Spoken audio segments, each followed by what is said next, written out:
Hi, my name is Jay, and I live in Concord, California. And this video is basically for all those people who have questions about life, about who they are, basically about who I am. What am I doing here? What is this universe? Where did it come from? Who made it? Is there a creator? Are there multiple creators? Is there one? Are there none? And who am I really? And where does this all end? So I'm just going to speak in free form because I haven't done any kind of, I haven't prepared or anything. I'm just going to speak off the cuff. So here's the thing. Most people, when they have some kind of trauma in their lives, whether it's the death of someone beloved in the family or a terrible accident or something that changes their lives, causes a lot of pain, usually have this moment, a period of time where they start questioning the basic questions of life, like why am I here? What is life all about? Why me? So on, things like that. And these questions, if channeled in the right way, can lead the person to a higher level to where they actually seek the answers to these questions.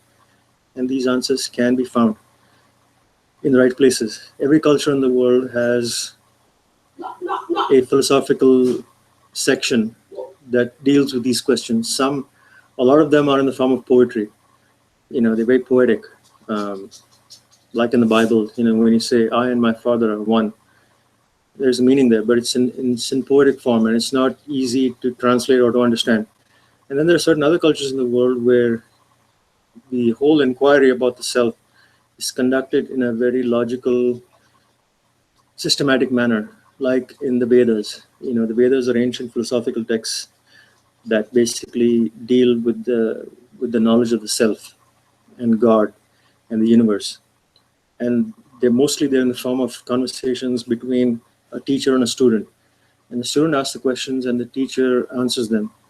And it's all logically conducted until the student cannot but see what the truth is. So I'm going to start. Okay, so here's the thing. Now, when I talk about myself, who am I? So there's a very basic logic that we use in the English language, and that also applies to the objective world, and that is that the subject is different from the object. In other words, whatever I see or whatever I perceive is not me. Okay, so in Sanskrit, there's a sentence that says "Ghata drishta ghatat bhinna," which means the knower of the pot is different from the pot. And so what that means is anything that I see or perceive is not me. So I can use this logic to establish what I am not and then arrive at what I am up to a certain point. So let's start with, say, I'm looking at the screen, right?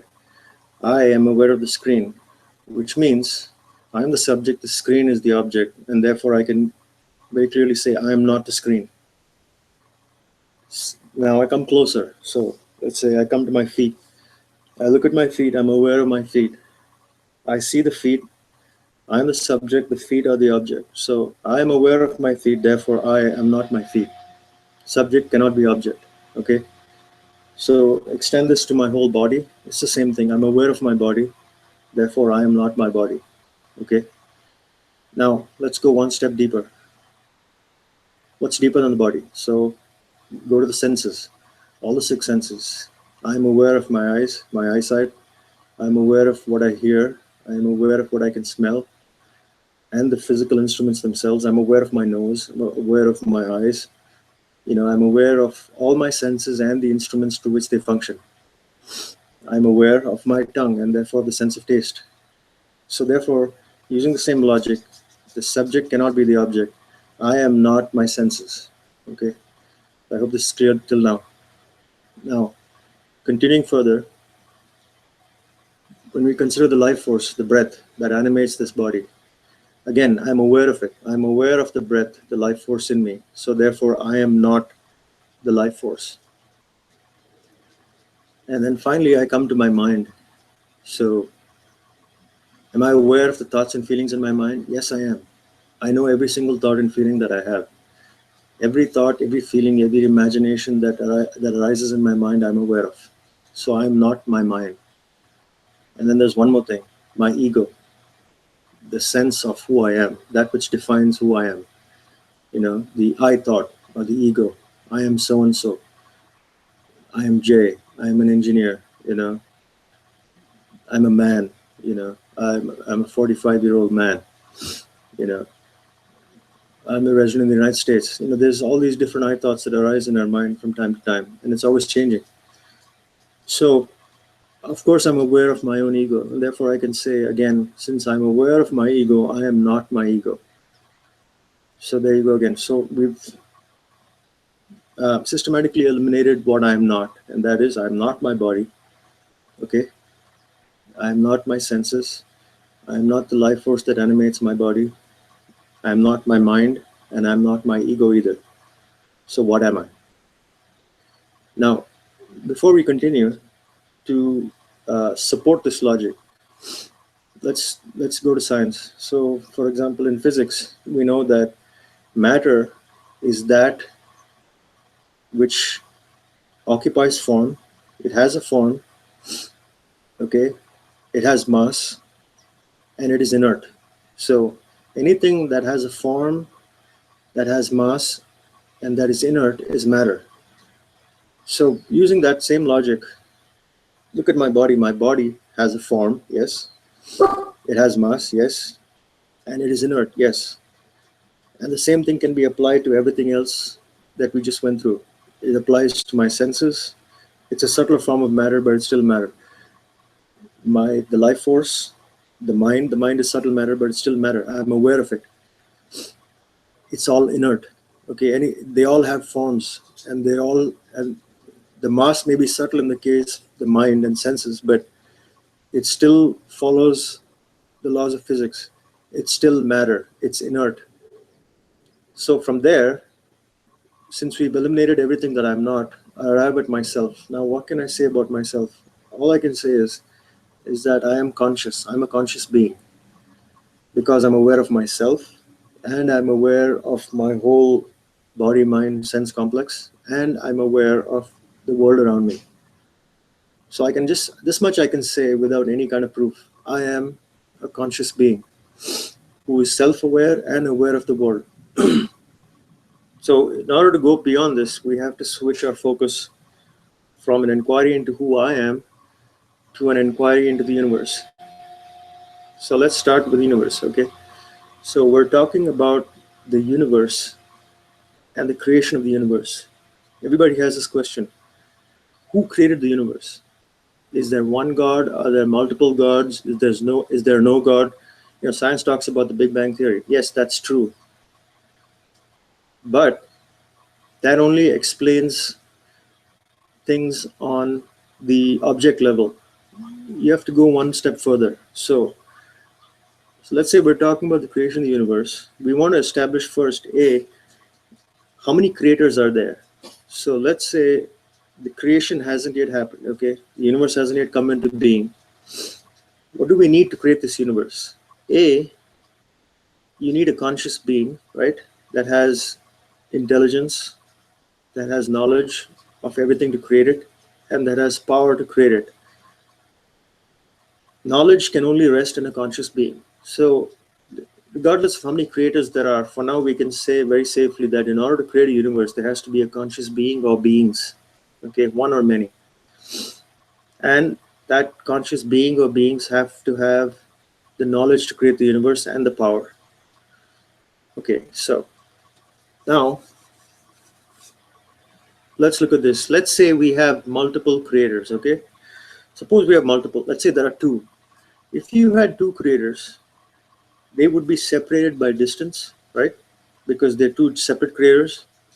So naturally they couldn't be the same. So they would be two separate entities, two separate beings, separate from each other. And the moment you use the word separate, you're using distance, which is a concept in space.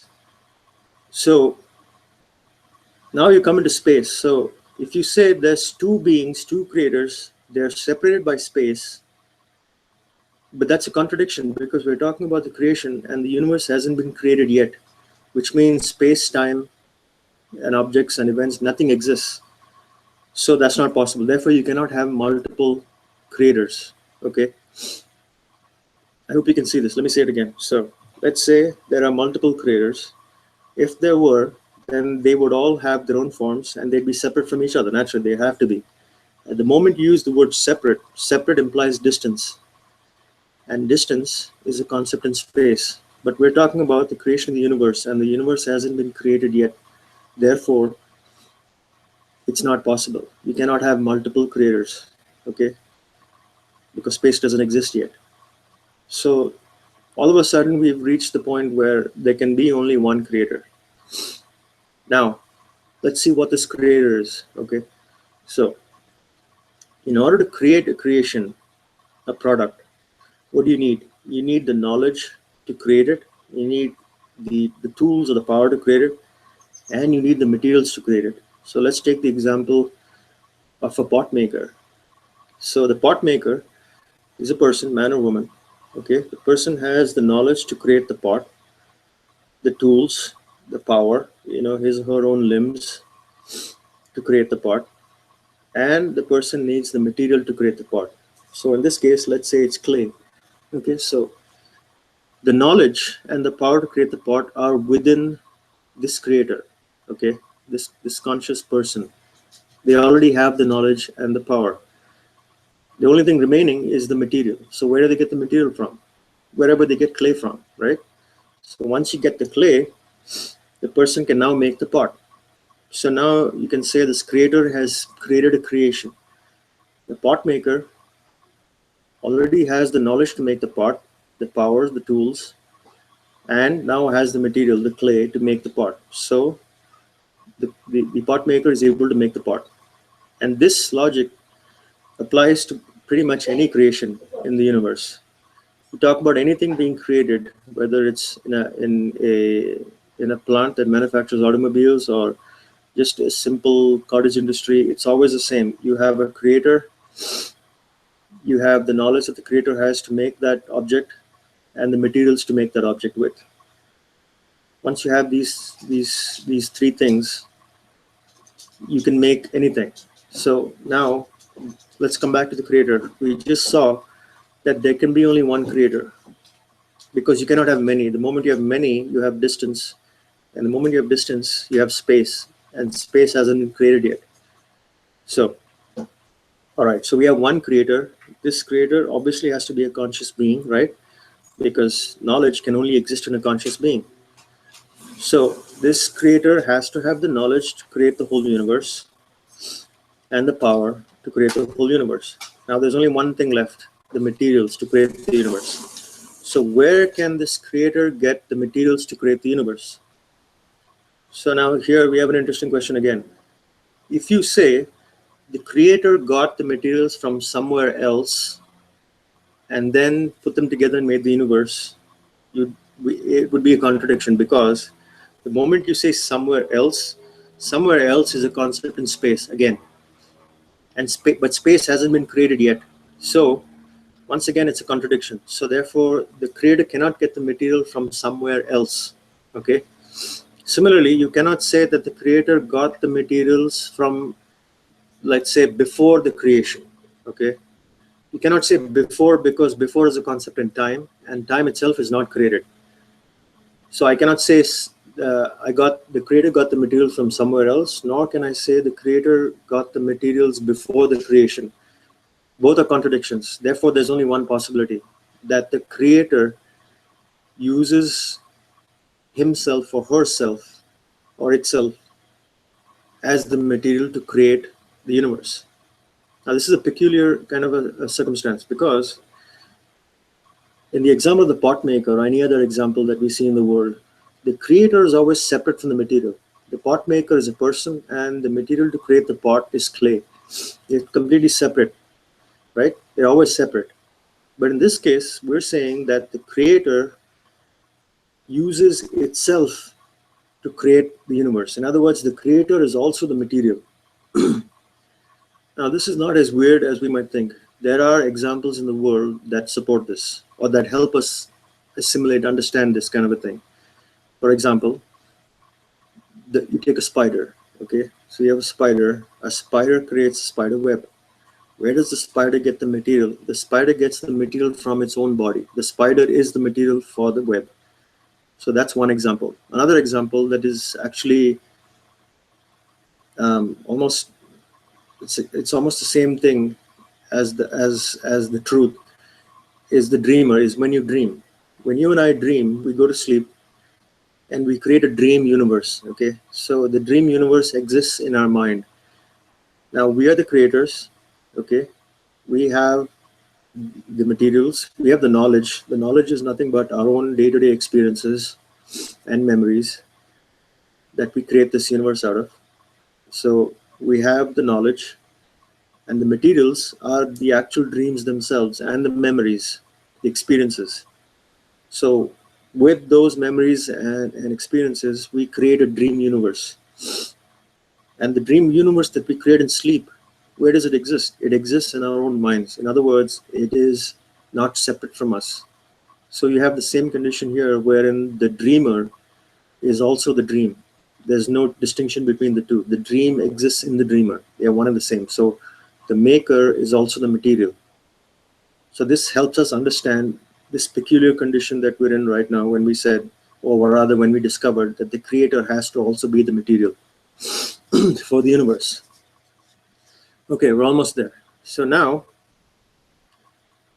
fine, the maker has to be the material, okay?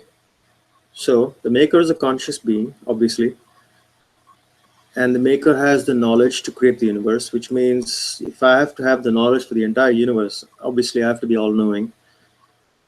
And in order to create a universe, I'd have to be all-powerful.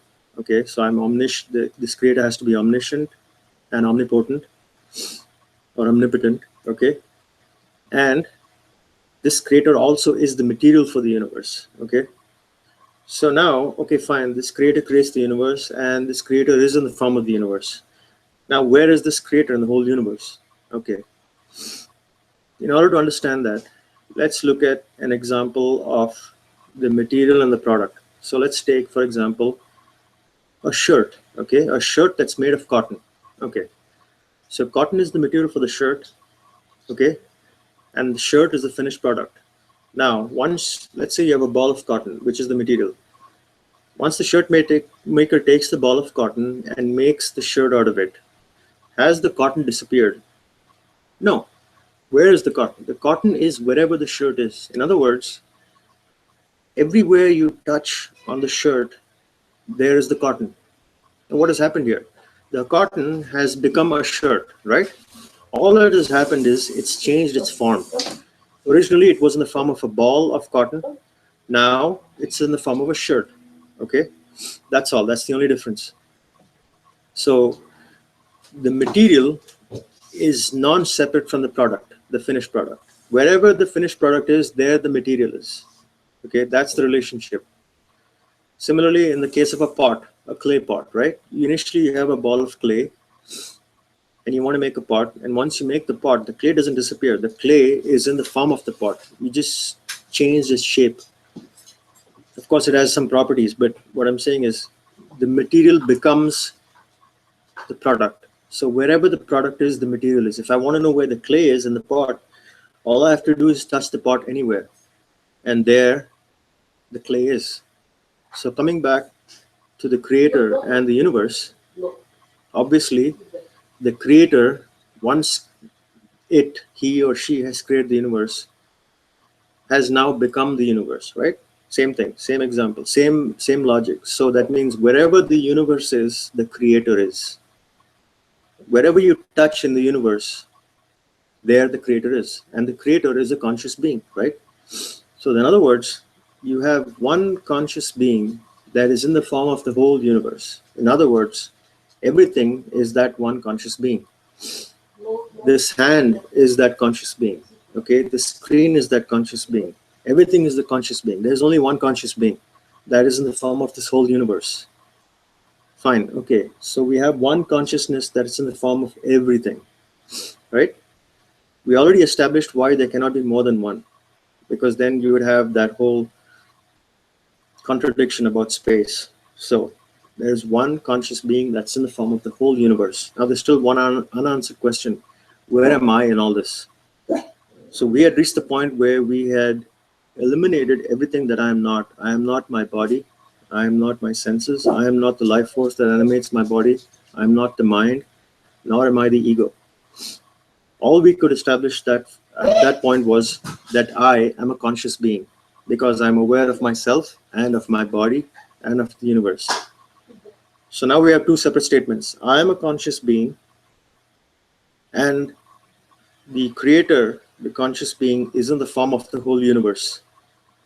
Okay, so we have a conscious being that's in the form of the whole universe, and we have me, and I'm a conscious being. But there is only one creator, one conscious being that is in the form of the whole universe. There's no other conscious being, there's only one, which means what?